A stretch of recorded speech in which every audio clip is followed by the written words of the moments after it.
नमस्ते दोस्तों, मेरा नाम डॉक्टर विपिन गोंड है। और आज मैं एक ऐसी केस स्टडी के बारे में बात करूंगा जिसमें हम देख रहे हैं कि पेशेंट को कॉन्फिडेंस नहीं था अकेले चलने के लिए। तो ये क्यों नहीं था? क्योंकि इस पेशेंट को मीनियस डिजीज था।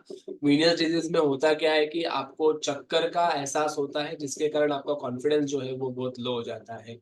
तो ऐसे ही केस थी, हमारे पास आई थी, जिनका मेन प्रॉब्लम था कि अकेले चल नहीं पा रहे थे, चक्कर की शिकायत इनको आ रही थी। तो पेशेंट को 1 सालों से ये तकलीफ हो रही थी और कमजोरी भी महसूस हो रही थी, और उनका कॉन्फिडेंस बिल्कुल भी नहीं था अकेले चलने का। कहीं मिलियंस डिजीज उन्हें 5 साल से हो रखा था, और डायबिटीज जो है वो रिसेंटली डिटेक्ट हुआ था। तो ये सारे कंप्लेंट्स लेकर वो पहुंचे हमारे नासिक के सिडको ब्रांच में डॉक्टर अर्चना मैडम के पास में। तो मैडम ने पूरा अच्छी तरीके से उनका चेकअप करते हुए उन्हें ट्रीटमेंट सजेस्ट की। तो उनके पैरामीटर्स कुछ इस प्रकार से हमें देखने को मिले थे। वजन उनका थोड़ा ज्यादा था, ब्लड प्रेशर भी बढ़ा हुआ था, हार्ट रेट भी बढ़ा हुआ था, एब्डोमिनल गर्द भी 106 था, जो कि ज्यादा है। और HbA1c जो है वो 11.9 है।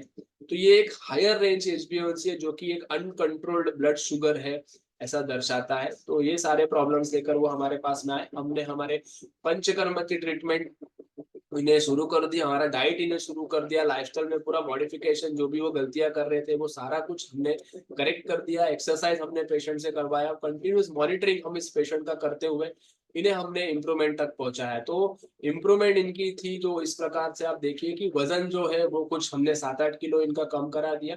BMI इनका कम हुआ, ब्लड प्रेशर इसके कारण नॉर्मल आ गया, पल्स रेट नॉर्मल आ गया, एब्डोमिनल गर्द भी 94 पर आ गया। 2280 जो उनका ब्लड शुगर रहा करता था वो अब 115 पे आ गया। 11.9 HbA1c आज 6.2 पर है, जो कि एक बड़ी बात होती है। इतने 90 डेज में आप 11.9 से 6.2 पर आना। GTT की टेस्ट भी कराई, वो भी टेस्ट इनकी नॉर्मल आ गई थी। एलोपैथी की दवाइयाँ ये फिलहाल कोई नहीं ले रहे थे अपने प्रॉब्लम्स को सॉल्व करने के लिए। पेशेंट ने डाइट अच्छे तरीके से फॉलो किए थे, एक्सरसाइज वो कर रहे थे। स्लोली स्लोली स्टार्टिंग में तो प्रॉब्लम आ रही थी, बट जैसे जैसे पंचकर्मा का असर होने लगा, उनके चक्कर के तकलीफ कम होने लगे, फटीग कम हुआ उनका, उसके बाद उन्होंने स्लोली स्लोली ये चेंजेस अडॉप्ट कर लिए। GTT की टेस्ट 3 महीने बाद हमने इनकी कराई, जो कि आप देख सकते हो कि नॉर्मल है। तो ये दिखाता है कि डायबिटीज उनका पूरी तरीके से ठीक हुआ, चक्कर आना भी कम हुआ। मीनियस डिजीज तो खैर बीच बीच में उनको तकलीफ हो रहा है, बट प्रॉब्लम जो उनका है तो वो सॉल्व हुआ, जिसके कारण वो अकेले अब चल पा रहे हैं। एनर्जेटिक फुल डे उन्हें महसूस हो रहा है। या अक्सर लोग हमें कहते हैं कि HbA1c इंप्रूव हो जाने के बाद में उनके एनर्जी लेवल्स बढ़ जाते हैं।